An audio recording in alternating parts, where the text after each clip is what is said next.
continuing a series of talks under the general title Radha Katha, discussing Radha's love for Krishna and Krishna's love for Radha. In one sense, it's not at all difficult to talk about this, to open one's mouth and articulate various words. And even if one has learned some verses, can recite some verses from scripture in this regard, and if one has grasped theoretically various concepts, one can speak on them. And it's nice. It makes us feel happy. But at the same time, I feel somewhat sad also, because, or distressed, inasmuch as knowing to be like the bee buzzing around on the outside of the jar of honey, but not being able to get at the inside. You know there's something very good there, but you can't access it. Why? Because we can talk of love. We use the word love. We know theoretically that the love of Radha and Krishna is supreme and transcendental. But at the same time, we can't really begin to understand, because our conception of love, our whole conception of life, is so much full of lust and anger and greed and ultimately envy. Envy and love do not go together. We are in this world, why? Krishna Bahir. Yes, I said we can recite some verses, but they're important verses. Krishna Bahir Mukh hoya Bhogavancha kore Nikatasta Mayatare Japatiya Dhari. Becoming envious of Krishna, deliberately turning our face away from Krishna. We desire material enjoyment. And Maya is there to catch us, which she does very effectively. So real love, we don't know what is love. Real love means there's no envy, and which means there's no lust, anger, no bad qualities. Although it's difficult to understand it, as much as lust, anger, even envy may appear to be present in the pastimes of Vrindavan. But it is the same word is used to describe the word, the sound is used, just like we have the word krodha for anger. So that may be used for the demons. Also, the demoniac anger, just like in Gita, one of the characteristics of demoniac people is mentioned, kama krodha parayanaha. They are attached to their lust and their anger. They're habituated to it, and not in just one lifetime, but many, many lifetimes. So the same words are used, but how pure is that love of Radha and Krishna? It is beyond our ability to understand. Avang manasa gochara. The Vedic message is that all of this is beyond words. We can describe it. By the mind we can try to understand it, but actually we can't access it by the words and the mind. It's by the mercy of Radha and Krishna, who come as Chaitanya Mahaprabhu. Out of their mercy, he has come. Anarpita chiring chirat karunya vatirno kalo samapiyatamonotoj valarasang swabhakti shriyam. This Chaitanya Mahaprabhu is Radha and Krishna, come combined Out of His great mercy in Kali Yuga, where these lust and greed and envy and all that is exacerbated anyway, it's insane, but a completely insane degree. And Chaitanya Mahaprabhu comes and presents, here is the love of Radha and Krishna. We have to be free from envy. Real love means no envy. No envy. We're so thickly ensconced in our envy, we can hardly even recognize it. Just like a fish swimming in the water. He doesn't know he's in the water. Yeah, the fish is living in water. He doesn't know what water is. He didn't get a PhD in aquatic studies or piscology or any such thing.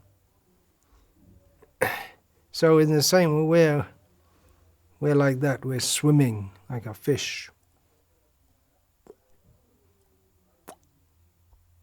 Stupid, no brain, in the ocean of envy. Real love means no envy. We can begin to hear about the pastimes of Radha and Krishna when we have at least started with the endeavor to dislodge that envy from our hearts. Cheto Darpana Marjanam, the cleaning process of chanting the holy names. What is that cleaning process? Hare Krishna, Krishna Krishna, Hare Hare. Hare Rama, Rama Rama, Hare Hare. Oh Krishna, oh energy of Krishna, please engage me in your service. We'll pray that with our utmost sincerity. From inside all these coverings of lust and anger and greed and pride and illusion, we call out.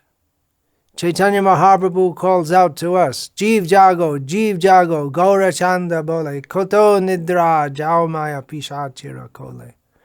Chaitanya Mahaprabhu calls out to us, wake up, sleeping soul. How long will you remain on the lap of the witch called Maya? Enechi Oshadhi Maya Nashi Baralagi. Harinama Mahamantra Lao Tumi Magi. I brought for you the medicine for destroying material consciousness. It is the Hare Krishna mantra. Take it with begging. It means humility. Humility and envy, they also don't go together. So Chaitanya Mahaprabhu calls, and that pierces through the coverings of our consciousness. Srila Prabhupada, as the representative of Chaitanya Mahaprabhu, chants the holy names.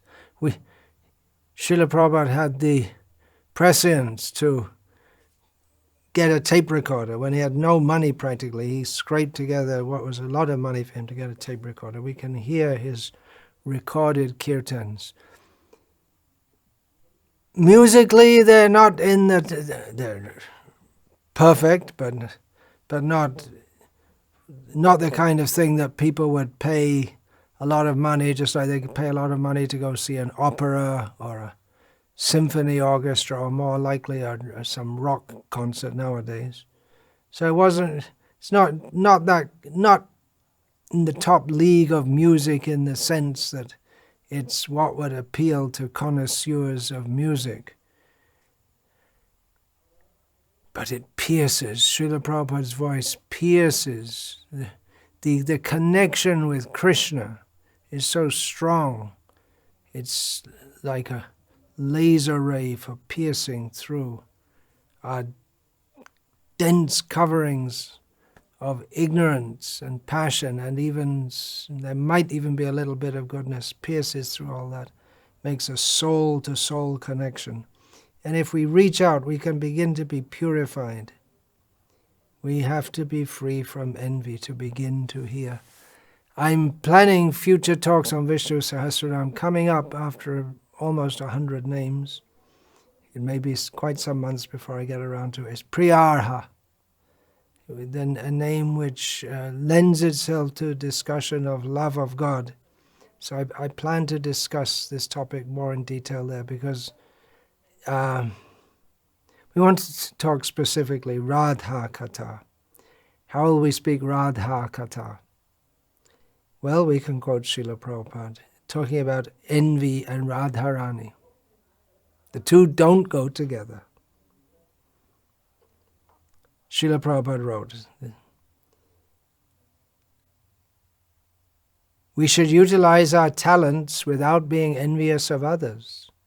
You should do your best, but you should not be envious of others. In material life, there is simply envy of others' progress. But in spiritual life, one encourages another. Oh, you are doing very nice. That is Radharani. She says, oh, here is a very nice devotee. Please, Krishna, you accept him. This is, now I'll read from another letter from Srila Prabhupada, speaking about transcendental envy. Srila Prabhupada writes, transcendental jealousy is not wrong, but it is absolute. In the transcendental world, there are jealous parties also, like the party of Radharani and the party of Satyabhama. Radharani and Satyabhama are always jealous of one another, but the center is Krishna. There are many material examples also. Srila Prabhupada gives the example. One example, there are many political parties in a state, but in spite of all political jealousies, they are one in serving the state. At least theoretically. And that was the general supposition at the time when Srila Prabhupada wrote this. Nowadays, not so many people are sure. They are one in serving the... Anyway, the analogy is clear. They are one in serving the state. Similarly, Krishna being the center, all competition and jealousies for serving Krishna the best is always absolute, provided such jealousies do not come down to the material plane. Profound analysis. Another one on lack of envy and the love of Radharani. Quote from Srila Prabhupada. Radharani and the gopis are on the same status, but the gopis know that Radharani is the better worshipper than us. That we read yesterday. The gopis say, Anayaradhito nunam Bhagavan Haririshvaraha. She has certainly worshipped the Supreme Lord better than all others. They know, the gopis know, that Radharani is the better worshipper than us. Therefore, their only business is how to take Radharani and join with Krishna. Because their business is to serve Krishna. Their business, as Srila Prabhupada used this word in like this. The gopis want to serve Radha and Krishna. Now they don't think, well, I'm also a nice young girl, I can enjoy with Krishna. But they think, no, Krishna is better worshipped by Radha. She can please him better than I can, so let us take Radha to Krishna. Their only business is how to take Radharani and join with Krishna. This is Vaikuntha understanding. Of course, we understand the world of Radha and Krishna is far above Vaikuntha, but the point is that Vaikuntha is the beginning stage where there is no envy. One cannot enter Vaikuntha if one has any envy. As the that came out in the discussion of the four Kumaras speaking to Jai and Vijay. What are you doing here? You shouldn't be here. Behaving like that? You don't belong here at all. So this is Vaikuntha understanding. They are not envious that Krishna loves Radharani so much and they are envious. No, not at all. They want it that Krishna loves Radharani so much and Radharani loves. They simply try to join them. And they are happy. Oh, Krishna and Radharani now joined together. That is their happiness. That is Vaikuntha appreciation.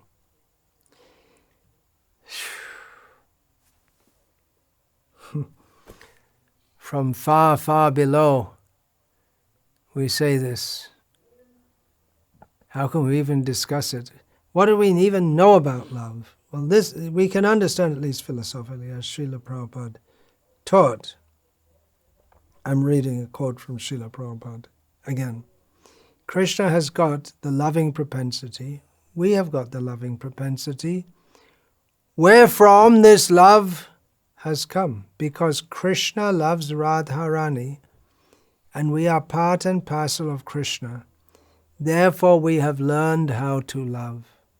We have the propensity to love because Krishna has the propensity to love. But what we call in this world love is all messed up. And in the modern age it's more and more and more messed up. More and more messed up. As love means my enjoyment, love means sex, and then which sex are you? You're a boy, you want to be a girl, okay. And it's very, very mixed up, and people are very, very confused and suffering.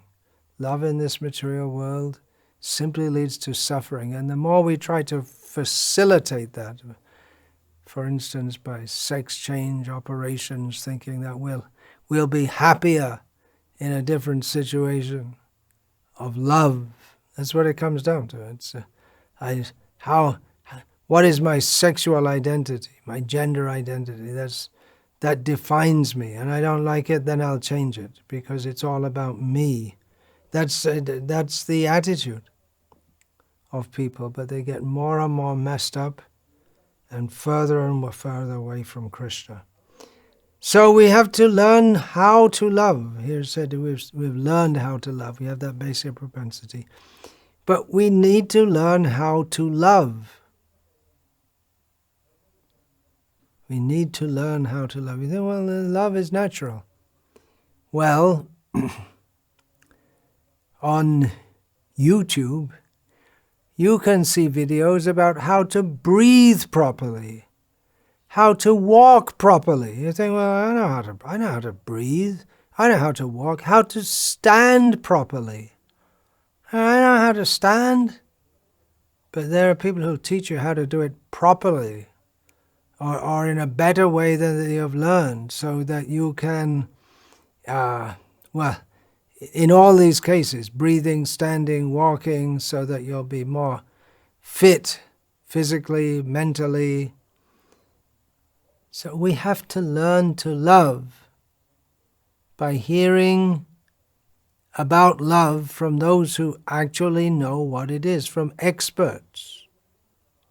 There are people who are experts in teaching how to walk properly so that you don't mess up your whole musculoskeletal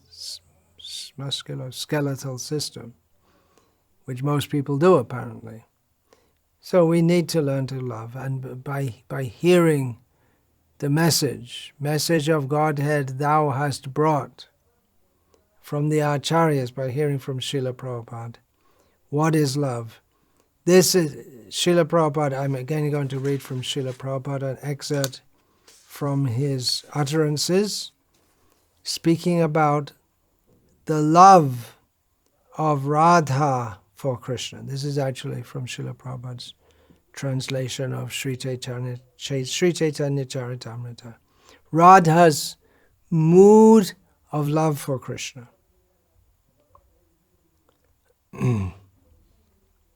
If Krishna, attracted by the beauty of some other woman, wants to enjoy with her but is unhappy because he cannot get her, I fall down at what? Fall down at his feet and say, take me instead? No. I fall down at her feet, catch her hand and bring her to Krishna to engage her for his happiness.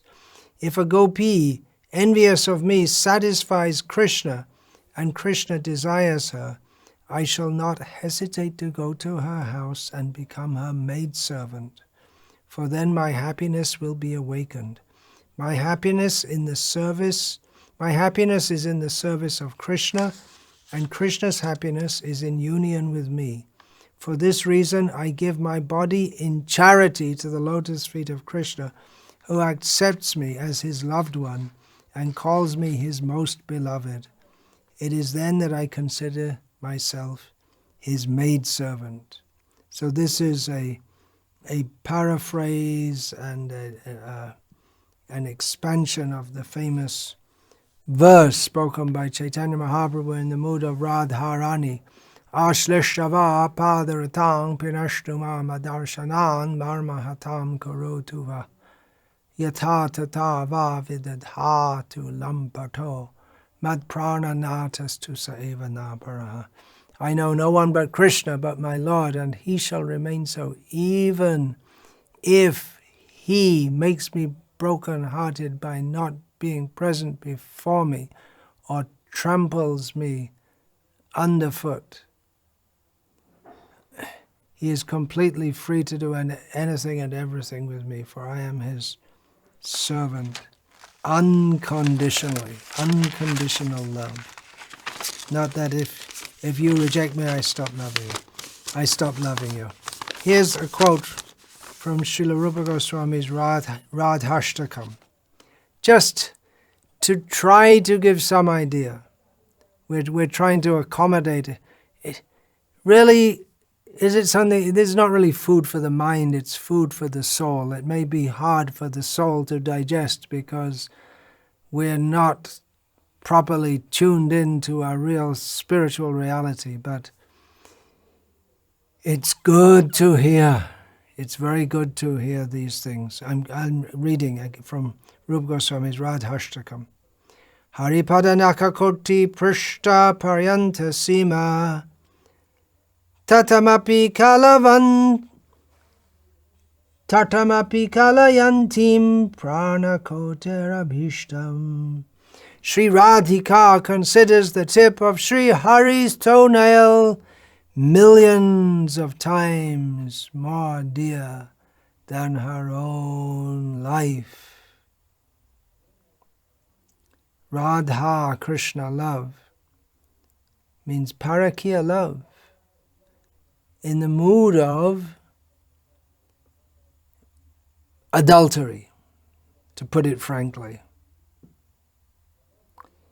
We say in the mood of, to couch it in language in which it can be better understood, that this is for the sake of rasa, there's nothing really wrong.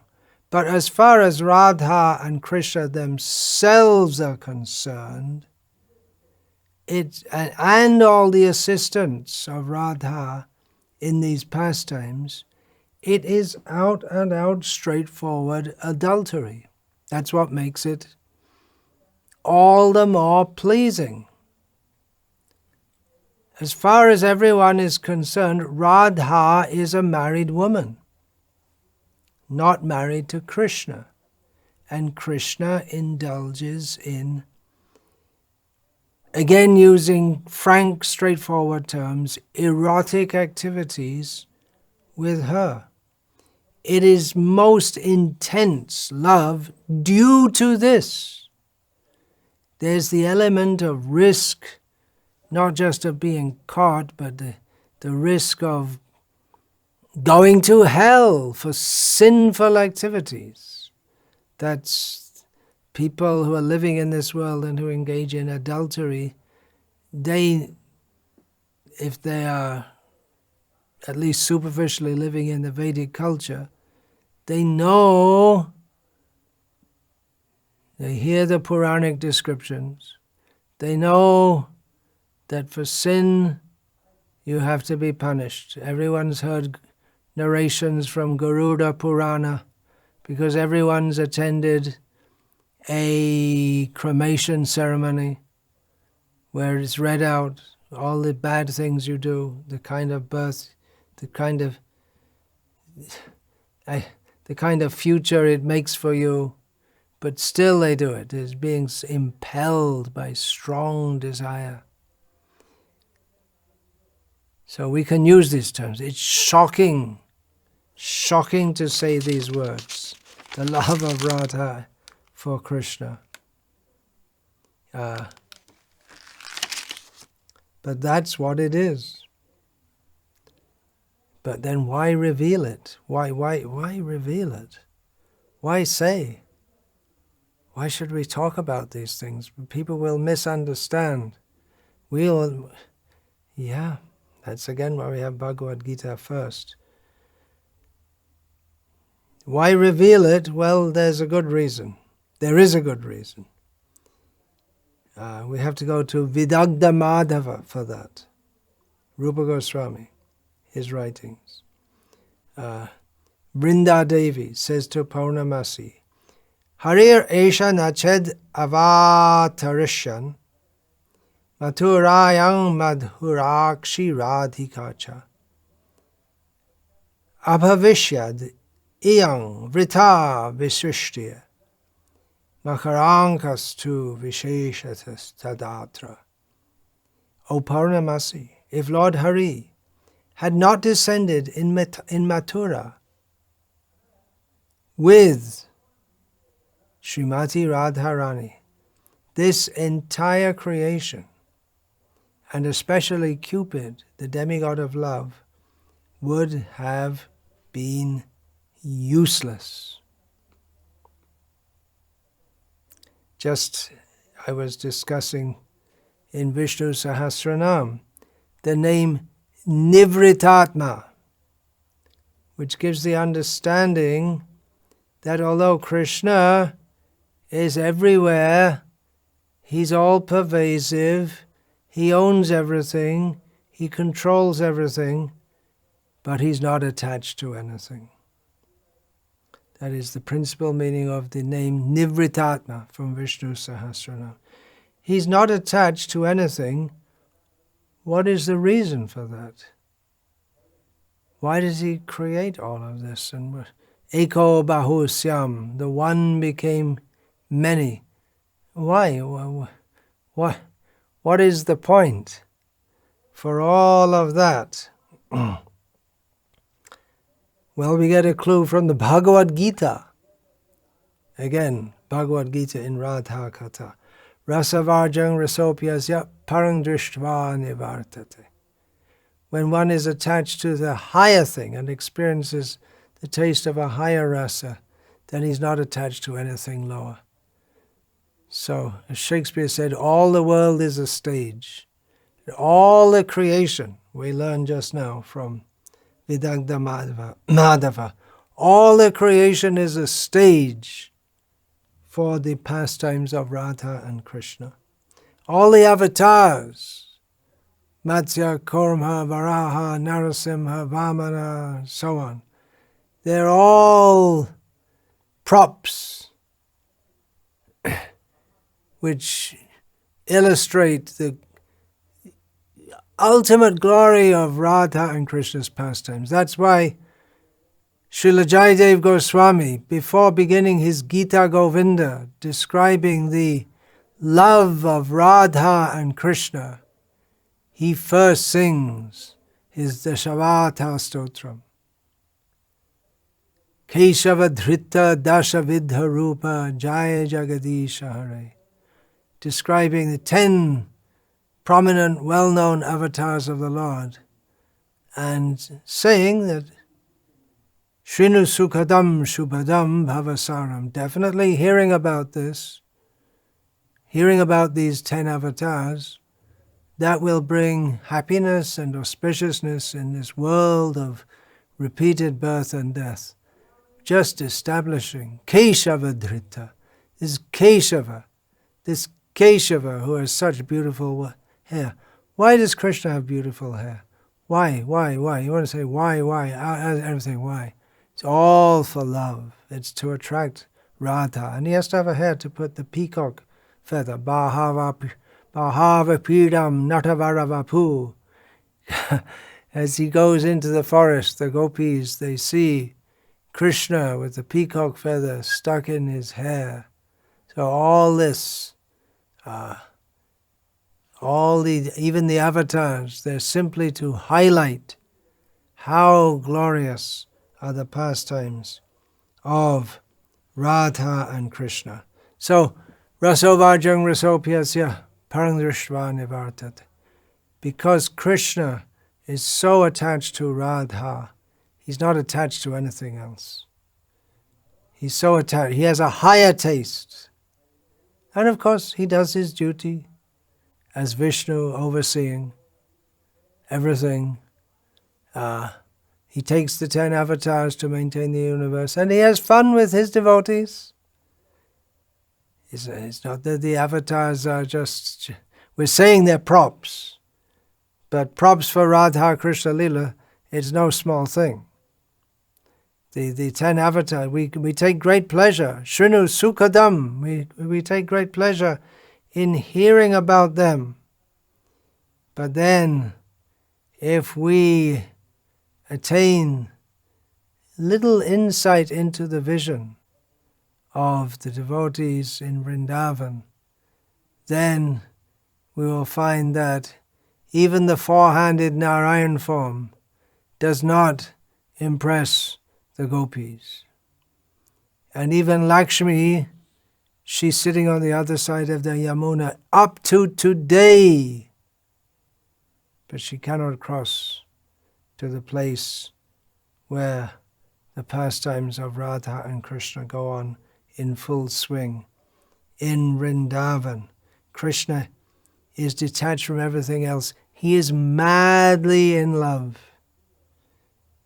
A person who's madly in love forgets everything else. It happens in this world, but it doesn't last very long. However beautiful the girl is, however well suited they are with each other, you can do astrological matching, but that feeling of love that is awarded by Maya, so that a man can and a woman can become very strongly united in Maya, that doesn't last very long, but it's enough to get them attached to each other. Pungsastriya mituni bhavametam tayoraho hridya grantimahuhu.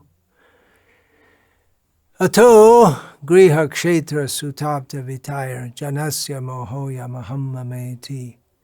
The binding force in this material world is the attraction between male and female. It makes a strong knot on the heart, and then from that develops the attachment and from the attachment to wife, and then attachment to home, attachment to country, attachment to property, to money, to children, to relatives, to society. And in this way one is bound in an illusion of thinking of I and mine. But Radha and Krishna's love is just the opposite. Krishna is fully absorbed in Radha, therefore detached from this world, but his love for Radha doesn't die out. Rather, it increases at every moment. It's already way off the radar. It's beyond our power to even think about. Just like if we think, can we even think of 10 to the power, raised to the power of 20 billion? We can't. If we think of 10, think of anything, eggs, carrots, inches, how many? 10 raised to the power of 20 billion. We can't even think of 20 billion eggs, what to speak. It's just 10 raised. We can say the number, and theoretically maybe we could do some equations with such large numbers, but it's beyond our power of imagination. So Krishna's love for Radha, Radha's love for Krishna is beyond our power of imagination, but then it just keeps on increasing more and more and more and more.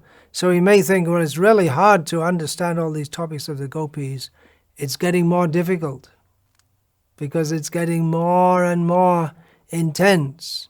It's already unlimitedly intense. Only God could handle such intensity. That's why He's God. Now we understood. He's God because He's the most beautiful, okay, the most opulent, yeah, the most powerful. He creates, destroys, maintains. Okay, all right. That's why He's God. But this is the real evidence that He's God, that He can be the lover of Radha, and His love for her increases, and no one can even begin to imagine how great is that love. We couldn't do. We'd have a loving nervous breakdown. It's just beyond our capacity to handle. That's why it's not so easy to enter Radha Krishna Lila. Say, I want to be a gopi, and I'll comb the hair of Radharani and paint her feet with altar, that red like dye. It's not so easy. It takes, we might say, a lot of mental strength, but it's not mental strength. It's not really spiritual. It's not really strength at all. It's the capacity to love. And it's just, if we can develop that, that's by great mercy. But otherwise, Durgam Vrindavan, that is stated in Chaitanya Charitamrita. Very difficult to go to. Even in the mind, thinking about it, we can think of the pastimes of Radha and Krishna. We can imagine some cartoon Krishna. I don't like this cartoon Krishna. I think it's very offensive. It portrays Krishna as so profound, so worshipable as some cartoon figure. Not good. Not good at all. Actually, it's very offensive. We shouldn't show this. Don't show this to your children. It's very bad. So, it's all this worshipable pastimes. And it's Chaitanya Mahaprabhu's mercy that you can't enter there. You can't even get out of this material world. What to speak of going beyond the Brahma Jyoti, beyond the Vaikuntha planets, beyond the Ram's Ayodhya, beyond Dwaraka, beyond Mathura, beyond Vrindavan. There's no beyond, but beyond the status of a grass in Vrindavan. You can go all the way up to Gopi Leela. Brahmara Durlabha Prem. Brahma can't do that.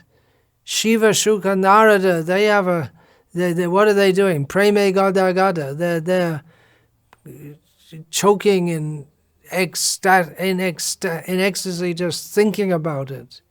And we're being invited to go there. That's possible by mercy. Otherwise, we don't have any capacity even to begin to think about it. What is the love of Radha and Krishna? Let's try to think about it. As Chaitanya Mahaprabhu has come to this world and he has empowered Krishnadas Kaviraj Goswami to describe him. It's meant for us. Srila Prabhupada came to the West and gave us Chaitanya Charitamrita. It's meant for us. But carefully. Go carefully. Go carefully. Don't take it as something cheap, cartoon figure. Don't take Chaitanya Mahaprabhu as a cartoon character. All right, so let's read from Chaitanya Charitamrita, describing one characteristic or a central characteristic of Sri Radha. Krishna Mai, Krishna ja bhitare baire, jaha jaha netra pade, taha Krishna svure. One name of Radharani is Krishna Mai. And usually Hindi speakers, when they hear this, they may get a little surprised, because Mai is a name for women. Yashoda Mai, for instance. But no, that's a Hindi word. That's Hindi, it's derived from Sanskrit mata, but it's Krishna Mai. It's a Sanskrit term, which means full of Krishna. She is as if composed of Krishna. Krishna is her inside and her outside. She's fully composed. Of course, Srimati Radharani's body is fully spiritual, but by way of analogy, we can say that every cell of her body is surcharged with intense love for Krishna. And Jaha Jaha Netra Pare Taha Krishna Sfure. So she only sees Krishna. Wherever her eyes fall, she only sees Krishna. Similarly, we can say about Krishna. There's not a verse from Chaitanya Charitamrita. I'm just turning it around, but it's definitely true. We can describe Krishna thus. Radha mahi radha ja bhitare bhaire, jaha jaha netra pare, taha radha sware. That Krishna, he's fully composed of Radha, inside and outside. And wherever his eyes fall, he sees Radha. Krishna, after all, is the Supreme Personality of Godhead. And it has its advantages. Sarvata parni padam tat, sarvatokshi shiro mukam. His eyes, his hands, his legs are everywhere. So he sees everywhere. But he sees Radha everywhere. He can see Radha from the front, from behind, from above, from below, from the sides.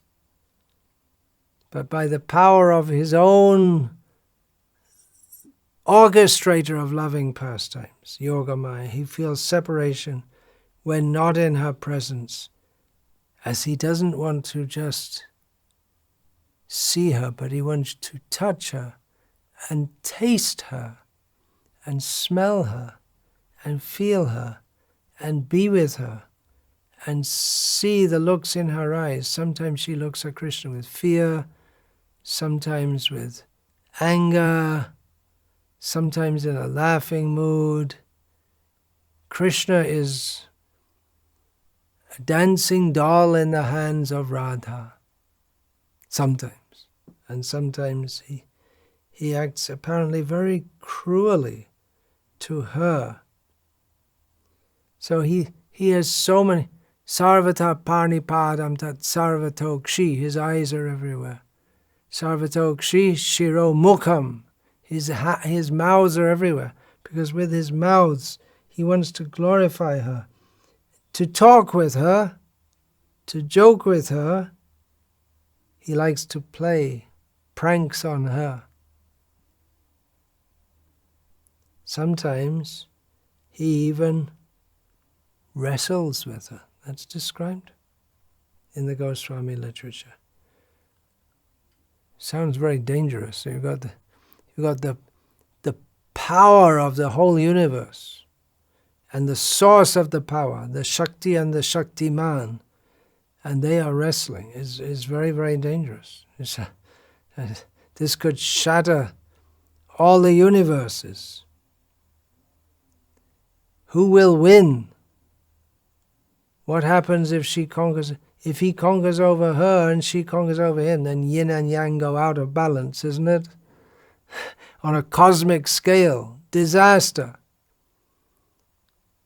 But they both win, because it all ends in a kiss of love. Everything is resolved. It's wrestling not with the desire to hurt, but with it's the perennial tension between yin and yang, the male principle and the female principle.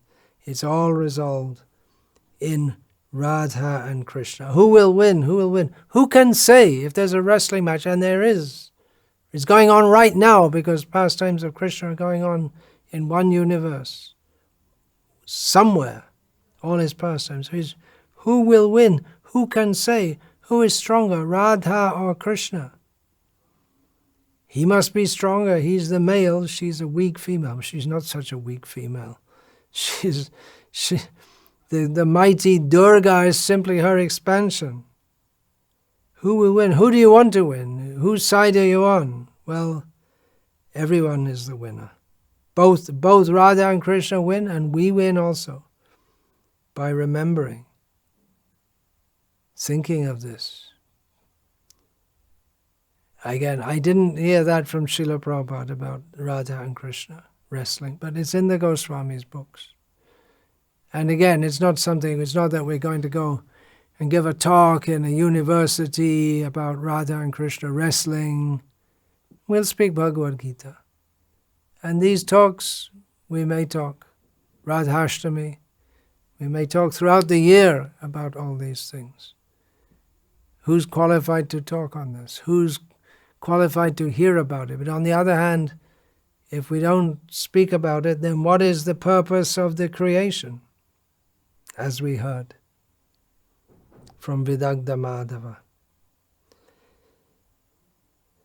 There's so much more to say. Tomorrow is Radhashtami, Krishna willing, Radha willing. I'll speak some more at that time. Vancha kalpatarubhyascha kripa sindhubhya evacha patitanam pavanebhyo vaishnavebhyo namo namaha.